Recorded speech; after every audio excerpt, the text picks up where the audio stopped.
Hi guys, welcome to my channel. मैं अनन्या, आपकी friend. आज और एक टॉपिक लाई हूँ आपके लिए।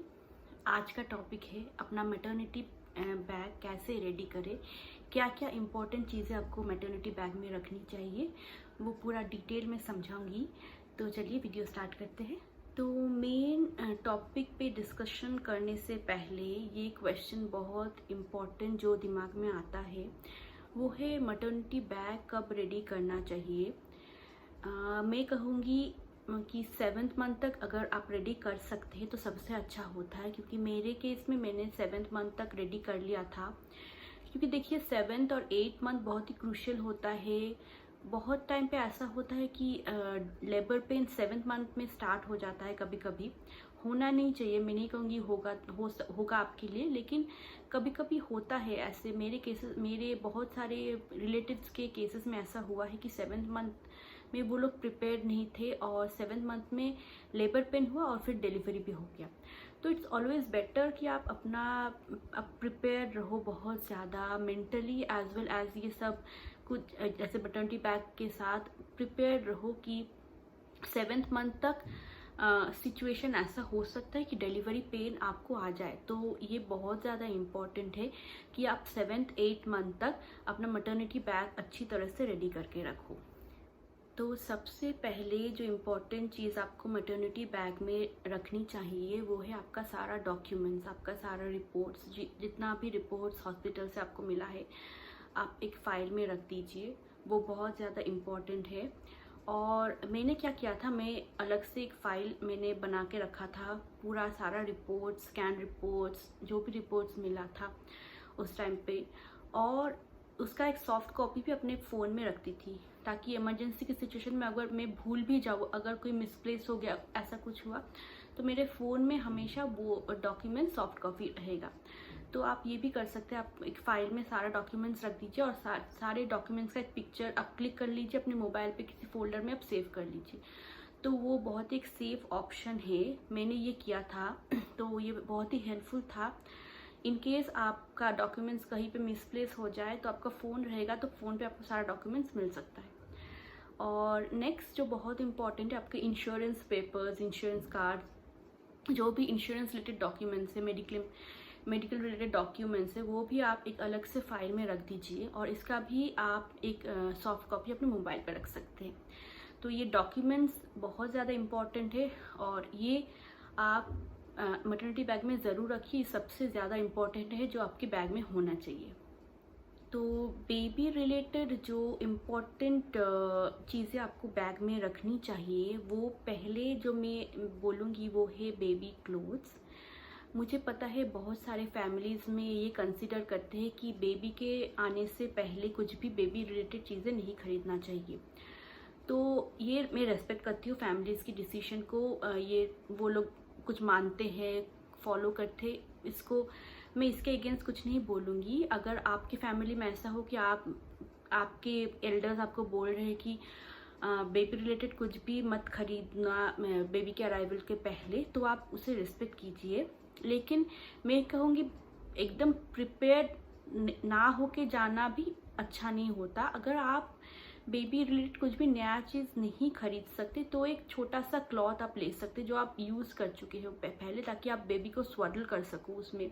क्योंकि बेबी के बर्थ के बाद ही कपड़ा वो लोग मांगते हैं। किसी किसी हॉस्पिटल में ऐसा होता है कि वो लोग बेबी का जो फर्स्ट क्लोथ होता है वो प्रोवाइड कर देता है। क्योंकि जैसे मेरे केस में हुआ था, मुझे हॉस्पिटल से बेबी का फर्स्ट जो क्लॉथ मिलने वाला है वो मुझे पहले से ही पता था कि एक ड्रेस वो लोग देंगे बेबी के बर्थ के बाद। और ये आप अगर आप चाहे तो अपने हॉस्पिटल से बात कर सकते हैं कि वो क्या क्या चीज़ें आपको हॉस्पिटल में डिलीवरी के बाद देंगी, ताकि आप एक लिस्ट बना सको कि जो जो चीज़ आपको नहीं मिलेगा उस टाइम पे, तो आप वो खरीद सकते हो पहले और प्रिपेयर रह सकते हो, क्योंकि ये बहुत ज़्यादा इम्पॉर्टेंट है। तो जैसे मैंने कहा कि बहुत सारे फैमिलीज में ऐसे फॉलो करते कि बेबी के अराइवल के पहले वो लोग इससे बेबी रिलेटेड कुछ भी खरीदना नहीं चाहते हैं। तो अगर ऐसे केस होता है तो आप एक सिंपल सा क्लॉथ ले सकते हो जस्ट फॉर स्वेडलिंग पर्पस। और बेबी के अराइवल के बाद आप अगर अरेंज कर सकते हो नया चीज़ खरीदना तो आप ज़रूर खरीद लीजिए, क्योंकि मेरे जो हॉस्पिटल था वो एक बेबी बहुत ज़्यादा बेबी का शॉप के सामने था, तो मुझे ज़्यादा प्रॉब्लम नहीं हुआ था उस टाइम पे, क्योंकि बहुत सारे रिलेटिव्स होते हैं उस टाइम पे, तो वो लोग जाके बेबी रिलेटेड कुछ भी खरीद सकते हैं। तो अगर आपका हॉस्पिटल एक ऐसे जगह पे है जहाँ पे सामने आपका बेबी रिलेटेड प्रोडक्ट्स का कोई शॉप है, तो आप वो कर सकते हैं कि आप उस टाइप उसके हिसाब से आप प्लानिंग कर सकते हैं और उसके हिसाब से आप खरीद सकते हैं जो भी आपको खरीदना है इम्पोर्टेंट बेबी रिलेटेड। तो क्लॉथ जो मैं बोल रही थी, ड्रेस जो ज़रूरत होता है उस टाइम पे, उसके अलावा आपको बेबी के लिए मिटन्स लगता है, फुटीज़ लगता है, सॉक्स लगता है, या थोड़ा कैप लगता है बेबी, क्योंकि हॉस्पिटल का एसी चलता है हॉस्पिटल में, तो टेम्परेचर बहुत ही कम होता है। कभी कभी बच्चे को ठंडा भी लगता है उस टाइम पे, तो इट्स ऑलवेज बेटर कि बेबी को फुल्ली कवर्ड रखे आप, बेबी कोजी फील करे, कंफर्टेबल रहे और अच्छी तरह से सोए, क्योंकि उस टाइम पे ज़्यादातर टाइम बेबी सोएगा। तो बेबी को कोजी रखना, कंफर्टेबल रखना बहुत ज़्यादा इम्पोर्टेंट है। उस हिसाब से आप बेबी को स्वडल कर सकते हैं। तो स्वडल के लिए आपको बहुत ज़्यादा कुछ खरीदना नहीं पड़ेगा। आपका कोई पुराना शॉल जो बहुत ही कंफर्टेबल सॉफ्ट कॉटन का है, सॉफ्ट मटेरियल का है, उससे आप बेबी को स्वडल कर सकते। तो आप देख लीजिए आपके पास ऐसा कुछ है जिसको आप यूज़ कर सकते, तो वो बहुत ही ज़्यादा यूज़फुल होगा आपके लिए इस टाइम पे, और वो आप ज़रूर अपने मैटरनिटी बैग में इंक्लूड कीजिए। जो नेक्स्ट चीज़ बेबी रिलेटेड आपको ख़रीदना चाहिए वो है क्विक ड्राई शीट। ये बहुत ही इम्पॉर्टेंट एक चीज़ है, आप ज़रूर इंक्लूड करें अपने बैग में, क्योंकि उस टाइम पे बेबी पी बहुत ज़्यादा करता है, तो उस टाइम पे ये चीज़ आपको बहुत हैंडी मिलेगा। तो ये शीट बहुत जल्दी ड्राई हो जाता है, तो इसे ज़रूर आप इंक्लूड करिए अपने बैग में। और दूसरा जो चीज़ मैंने इंक्लूड नहीं किया था, लेकिन आपको हॉस्पिटल से बात करके फिर डिसीजन लेना है कि आपको इंक्लूड करना है या नहीं, वो है जो डायपर्स, क्योंकि हॉस्पिटल से मुझे मिल गया था डायपर्स और वेट वाइप्स, तो मैंने वो अपने बैग में इंक्लूड नहीं किया था। तो अगर आपका हॉस्पिटल पहले से आपको बोल देता है कि वो लोग ये चीज़ें प्रोवाइड करेंगे, तो आप इसे इंक्लूड करने की ज़रूरत नहीं है, क्योंकि डायपर बहुत ज़्यादा स्पेस, आप डायपर और वेट वाइप्स बहुत ज़्यादा स्पेस ले लेगी आपके बैग का। तो बेटर है आप हॉस्पिटल से बात करके इसे इंक्लूड करें। ज़्यादातर हॉस्पिटल आजकल दे देते हैं डायपर्स और वाइप्स, तो आपको बात करके ये डिसीजन लेना है कि आपको ये इंक्लूड करना है या नहीं। जो नेक्स्ट चीज़ मैं बोलने वाली हूँ बेबी रिलेटेड जो आपको इंक्लूड करना चाहिए अपने मैटरनिटी बैग में, वो ऑप्शनल है, क्योंकि मैंने ये इंक्लूड नहीं किया था, और इसका कारण भी मैं बोलूँगी। तो मेरे हॉस्पिटल से ये बोला गया था कि वो लोग कटोरी या स्पून, छोटा जो स्पून बेबी स्पून होता है, वो प्रोवाइड करते हैं। और ऐसे फीडिंग बॉटल्स के बारे में मैंने ज़्यादा पूछा नहीं था, मुझे ज़्यादा उस टाइम पे नॉलेज नहीं था। लेकिन मैं बोलूँगी आपको, आप अगर हॉस्पिटल से बात करके इसका डिसीजन लेते हैं तो बहुत ही अच्छा होता है, क्योंकि बहुत सारे हॉस्पिटल्स में कभी कभी ऐसा होता है कि माँ का जो ब्रेस्ट मिल्क आने में उसमें टाइम लगता है, 2-3 दिन टाइम लग जाता है। तो उस टाइम में हॉस्पिटल का जो नर्स होते हैं वो लोग बेबी को फॉर्मूला फीड करवाते हैं। तो मेरे हॉस्पिटल से ये पहले मैंने पूछ लिया था कि वो लोग प्रोवाइड करते हैं या नहीं। वो लोग बोले थे कि वो लोग फॉर्मूला फीड अपने हॉस्पिटल में प्रोवाइड करते हैं, और उसके लिए यूटेंसिल्स जैसे स्पून या कटोरी वो लोग ही देते हैं। तो मैंने इंक्लूड नहीं किया था अपने लिए, और बॉटल के बारे में मुझे उतना पता नहीं था, और वो लोग मेरे हॉस्पिटल में बॉटल उतना प्रेफरेंस नहीं देते थे, क्योंकि उससे बेबी को कॉलिक पेन बहुत ज़्यादा होता है। तो इसीलिए मैंने बॉटल या फिर कटोरी या स्पून ये सब मैंने नहीं खरीदा था, वो लोग हॉस्पिटल से प्रोवाइड किए थे। और अगर आपका ब्रेस्ट मिल्क आने में टाइम लगता है तो ये यूज़ होगा, नहीं तो ये ज़्यादा उतना यूज़ नहीं है। तो आप अपने हॉस्पिटल से बात करके ये डिसीजन ले सकते हैं कि आपको ये ज़रूरत है या नहीं। जो नेक्स्ट चीज़ बहुत इम्पॉर्टेंट है और हॉस्पिटल से कभी कभी वो लोग मांगते हैं, वो है बेबी नेल फाइल या नेल क्लिपर्स। क्योंकि जो न्यूबॉर्न बेबी होते हैं उनके नाखून बहुत ज़्यादा लंबे होते हैं, तो कभी कभी वो लोग अपने फेस में, अपने बॉडी पे बहुत ज़्यादा स्क्रैच करते हैं, तो इंजरी हो जाती है, ब्लीडिंग होती है कभी कभी। तो ये बहुत इम्पॉर्टेंट है, जो आपको इंक्लूड करना चाहिए नेल फाइल या नेल क्लिपर्स। हमारे हॉस्पिटल में हमें पहले बोल दिया था इसे परचेज़ करके रखने के लिए, तो हमने एक सेट परचेज़ किया था। और ये आप अपने हॉस्पिटल से पूछ के ये परचेज़ कर लीजिए, क्योंकि ये बहुत इम्पॉर्टेंट एक चीज़ जो आपको इंक्लूड ज़रूर करना चाहिए अपने बैग में। जो नेक्स्ट इम्पॉर्टेंट चीज़ आपको बेबी रिलेटेड अपने बैग में इंक्लूड करना चाहिए, वो है बाथ टाइम रिलेटेड प्रोडक्ट्स, जैसे बेबी टॉवल, एक शावर जेल, शैम्पू, सोप और एक मॉइस्चराइज़र।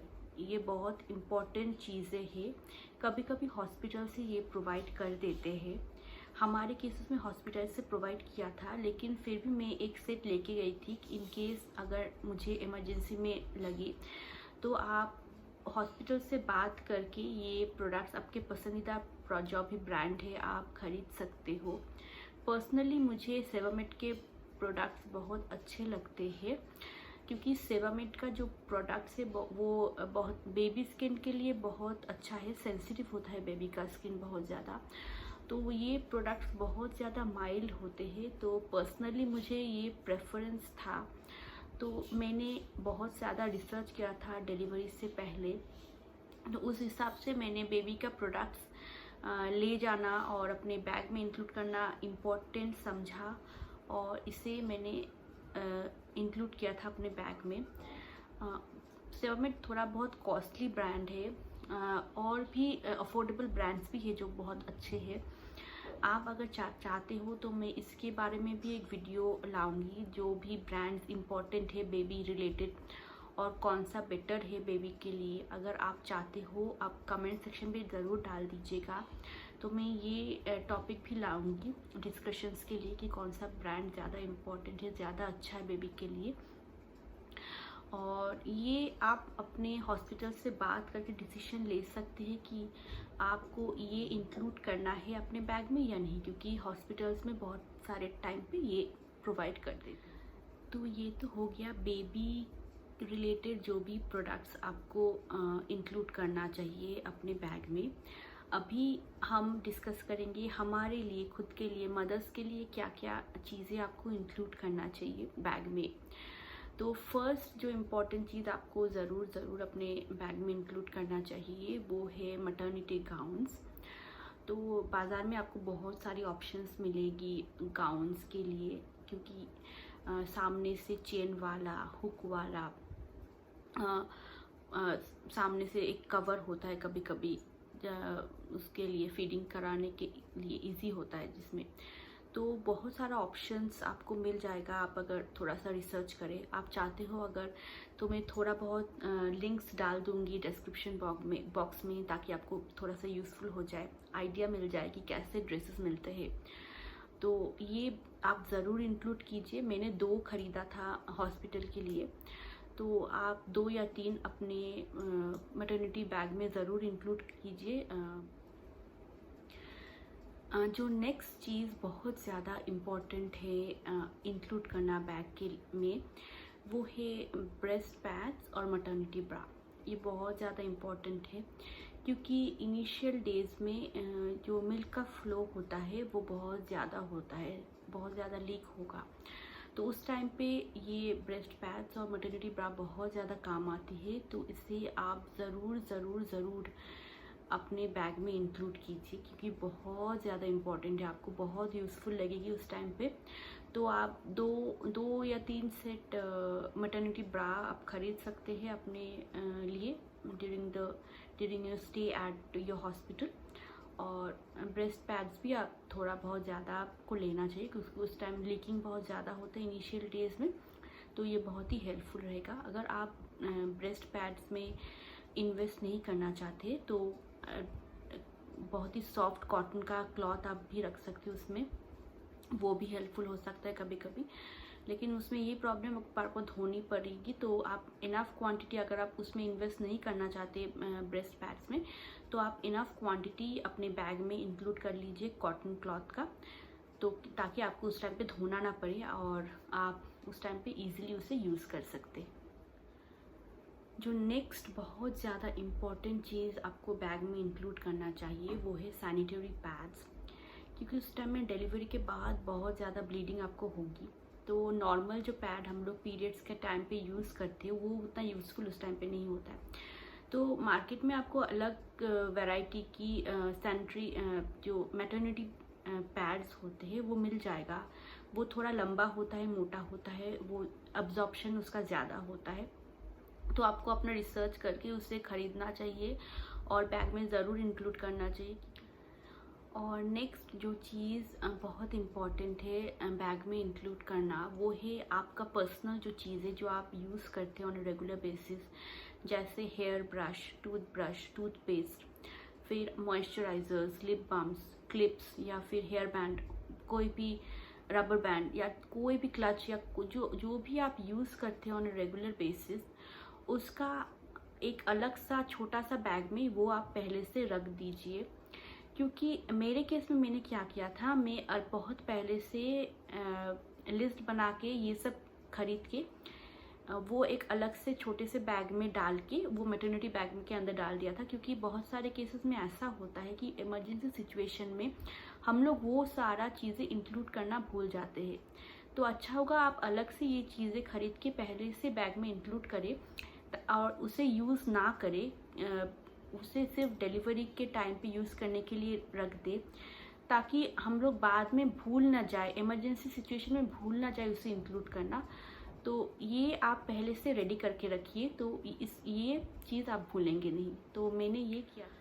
और लास्ट में जो चीज़ बोलूँगी वो है इलेक्ट्रॉनिक गैजेट्स। आप मोबाइल जैसे कैरी कर रहे हो तो उसके चार्जर्स या फिर पावर बैंक्स अगर आपके पास एक्स्ट्रा हो तो उस टाइम पे आप वो भी रख सकते हो अपने बैग में पहले से। क्योंकि उस टाइम पे लास्ट मोमेंट में कभी कभी हड़बड़ाहट में हम लोग ये चीज़ें इंक्लूड करना भी भूल जाते हैं। तो अगर आप रख सकते हो पहले से ये सब अरेंज करके, तो वो भी आप अपने मैटरनिटी बैग में इंक्लूड कर सकते हो। तो ये सब चीज़ें मैंने इंक्लूड किया था अपने मैटरनिटी बैग में। होपफुली आपको ये वीडियो यूज़फुल लगा हो। अगर लगा है तो प्लीज़ लाइक कर दीजिए, सब्सक्राइब कर दीजिए। अगर मेरे चैनल में नए हैं तो प्लीज़ प्लीज़ प्लीज़ सब्सक्राइब कीजिए और कमेंट्स कीजिए कि अगर कोई क्वेश्चंस हो, अगर कोई सजेशंस हो तो भी आप कमेंट्स कर सकते हैं। और आगे मेरे चैनल में आपको नया कौन सा टॉपिक में डिस्कशंस चाहिए वो भी कमेंट कर दीजिए, ताकि मैं नया वीडियो उस टॉपिक में ला सकूं। और अगर कोई सजेशंस है वो भी दे दीजिए, क्योंकि मैं यूट्यूब में नई हूँ तो सजेशंस बहुत ही ज़्यादा हेल्प करेगा मुझे। और कुछ नहीं, अभी के लिए बाय कहती हूँ और stay safe, stay healthy and bye.